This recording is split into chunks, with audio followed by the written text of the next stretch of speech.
na sinasalauna ng Marcos administration ang isang best friend ng Pilipino. Kaya kahol at patuloy nakakahol hanggat nakakakita at nakakaamoy na magnanakaw sa gobyerno sa ating bansa. Gaya rin ho ng aking naturan, hindi po lahat ng aso ay man's best friend. Iwasan at ingatan po natin yung uri ng aso na kahit wala kang ginagawa, ikay sasakmalin. Yan tawag dyan ay asong ulul. At hindi po tayo titigil magsalita. Sa kabila ng pambubudol na alok ng kapayapaan, pagkakaisa at rekonsilyasyon.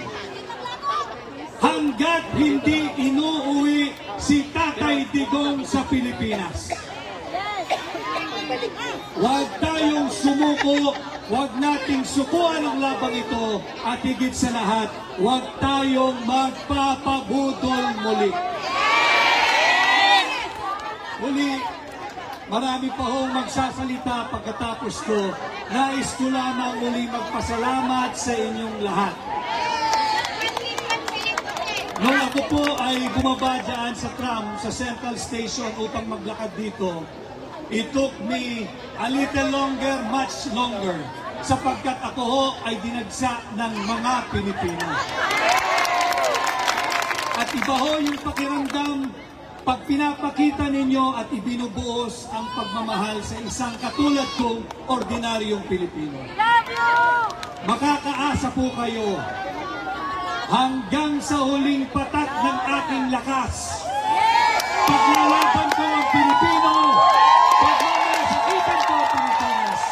Ako ay kasama ninyo, ako ay kaisa ninyo. Muli, maraming salamat.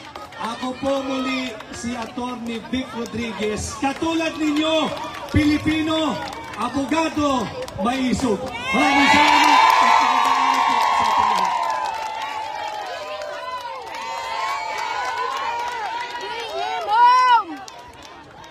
Maraming salamat po, Atty. Vic. Don't worry guys,